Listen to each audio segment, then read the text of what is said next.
Assalamualaikum dan selamat pagi murid-murid. Hari ini cikgu akan membuat imbas kembali di mana kamu semua telah mempelajari bab 3 iaitu sosio-budaya masyarakat kerajaan alam Melayu.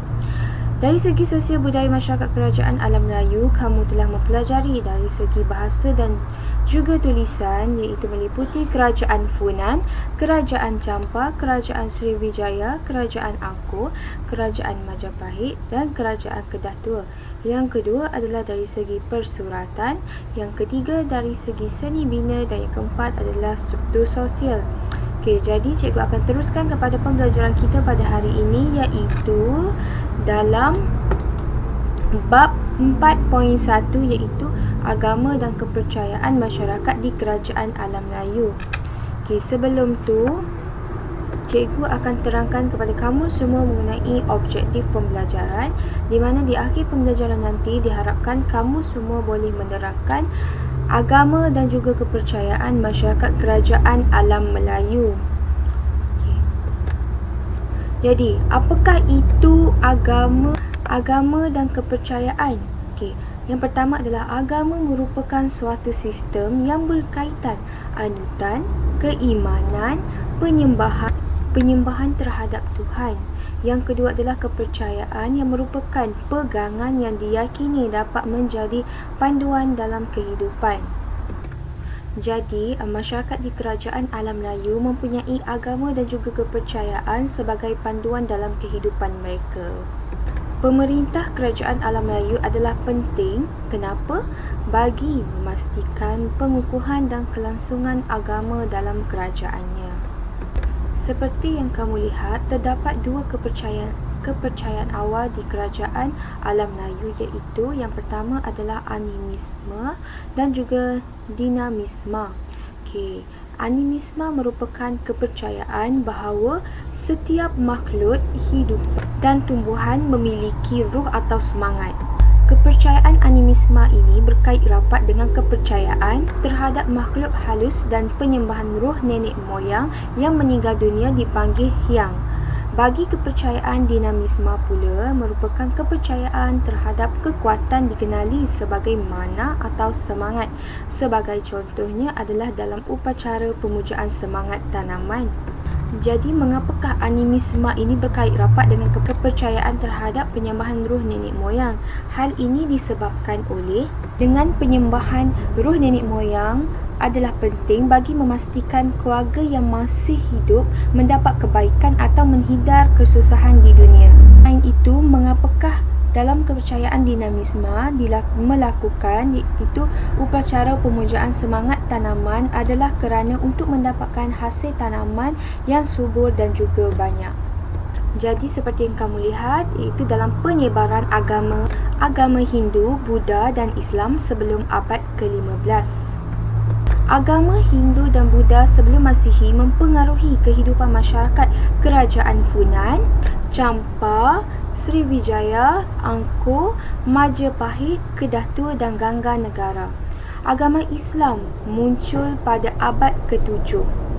Agama Islam juga mula tersebar dan diamalkan di Kerajaan Champa, Majapahit, Kedah dan juga Pasai. Walau bagaimanapun, terdapat beberapa aspek kehidupan masyarakat Melayu seperti sistem pemerintahan, bahasa, persuratan dan juga seni bina yang telah mempengaruhi penyebaran budaya Hindu dan juga Buddha, di mana masih diamalkan dan disesuaikan dengan agama Islam. Penyebaran agama ke alam Melayu berkait rapat dengan peranan mubalik, pemerintah dan perkembangan perdagangan antarabangsa. Okey, baik murid-murid, ini dari segi penyebaran agama Hindu, Buddha dan juga Islam. Okey, ini merupakan peta yang penyebaran agama Hindu, Buddha dan Islam sebelum abad ke-15 daripada Kerajaan Alam Melayu itu Champa, Angkor dan Funan, Arab, India, Kedah Tua, Gangga Negara. Baik murid-murid, mari kita lihat dari segi perkembangan agama iaitu yang pertama adalah Kerajaan Funan. Kerajaan Funan adalah dari abad pertama iaitu agama Hindu-Buddha telah tersebar. Fah Shihman yang merupakan seorang raja Funan yang berperanan besar terhadap perkembangan agama Buddha. Candi Gökçekti merupakan candi Buddha. Perkembangan agama di kerajaan Angkor terdiri pada Hindu dan juga Buddha. Dari segi Hindu, pemerintahan daripada Suryavarman II yang merupakan agama Hindu menjadi agama utama. Angkor Wat merupakan candi utama dalam agama Hindu. Agama Buddha pula daripada abad ke-12 iaitu Jayavarman V yang menjadikan agama Buddha sebagai agama utama. Perkembangan agama di Champa terdiri daripada 3 iaitu dari agama Hindu, agama Buddha dan agama Islam. Dari agama Hindu yang merupakan dari mulanya abad ke-4 di bawah pemerintahan Bhadravarman, dan candi Hindu dinamakan sebagai Siva Bhadreswara di Ponagar. Dan agama Buddha pula terdapat candi Dondon, dan agama Islam iaitu bermula dari abad ke-14 di bawah pemerintahan Sultan Zainal Abidin. Terdapat juga penemuan batu bersurat bertarikh iaitu 1035 dan batu nisan bertarikh iaitu 1039. Baik murid-murid, perkembangan agama di kerajaan Sriwijaya terdapat satu sahaja iaitu agama Buddha yang bermula dari abad ke-7 iaitu Sriwijaya merupakan pusat kegiatan agama Buddha. Ai Sin yang merupakan seorang pendeta dari China pernah datang mempelajari bahasa Sanskrit dan menterjemahkan kitab agama Buddha di Sriwijaya. Candi yang antara contoh candi iaitu Candi Muara Jambi, Candi Bahal dan Candi Muara Takus. Itu merupakan perkembangan agama di kerajaan Sriwijaya iaitu agama Buddha. Bagi perkembangan agama di kerajaan Majapahit juga terdapat 3 agama iaitu Hindu dan Buddha dan juga Islam. Bagi Hindu dan Buddha berkembang secara serentak dan saling mempengaruhi. Pada abad ke-14, Hayam Wurud telah menyatukan aliran dalam agama Hindu Buddha yang dikenali sebagai Tripaksa. Contoh candi adalah Candi Jabung, Candi Suku dan Candi Brahu. Bagi agama Islam telah tersebar pada abad ke-14. Di sini dapat dibuktikan apabila Hu Ping iaitu seorang pegawai kerajaan Ming yang beragama Islam dilantik sebagai wakil tetap di Majapahit. Bukti yang kedua adalah Gang Eng Cho iaitu pegawai yang beragama Islam pernah dilantik sebagai ketua kaum Cina di Tuban.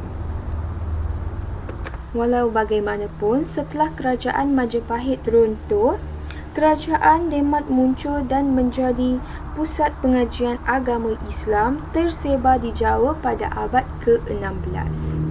Baik murid-murid, bagi perkembangan agama kerajaan di Kedah Tua, terdapat 3 agama iaitu Buddha, Hindu dan juga Islam. Bagi agama Buddha adalah pada abad ke-5 di mana Buddha merupakan anutan utama.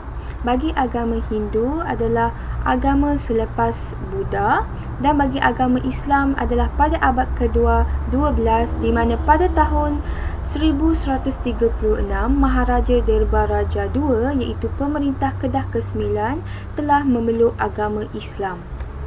Baik murid-murid, dari segi perkembangan agama di kerajaan Gangganagara terdapat satu sahaja agama iaitu agama Buddha di mana dapat dibuktikan dengan adanya arca Buddha di Lembah Kinta, dan yang kedua adalah patung Buddha Avalokitesvara di Bidor, Perak, dan arca-arca bertarikh abad ke-6 hingga ke-9 Masihi.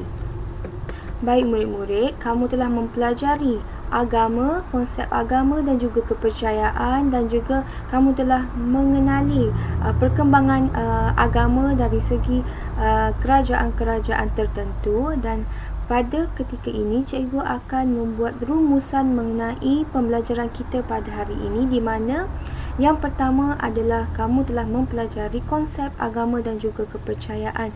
Apa itu maksud agama dan apa itu maksud kepercayaan. Yang kedua adalah contoh kepercayaan awal di mana kamu telah mengetahui terdapat dua kepercayaan awal iaitu animisma dan juga dualisma. Yang ketiga adalah penyebaran agama Hindu, Buddha dan Islam sebelum abad ke-15. Bagaimana tersebarnya agama Hindu, Buddha dan juga Islam. Yang keempat adalah perkembangan agama di mana kamu telah lihat perkembangan agama di kerajaan-kerajaan alam Melayu iaitu Kerajaan Funan, Kerajaan Angkor, Kerajaan Champa, Kerajaan Sriwijaya, Kerajaan Majapahit, Kerajaan Kedah Tua dan Kerajaan Gangganagara. Jadi, kita telah habis topik 4.1 iaitu agama dan kepercayaan. Untuk kelas seterusnya, kita semua akan belajar 4.2 iaitu keunikan warisan masyarakat di Kerajaan Alam Melayu. Baik murid-murid, itu sahaja untuk kelas pada hari ini. Sekian, terima kasih.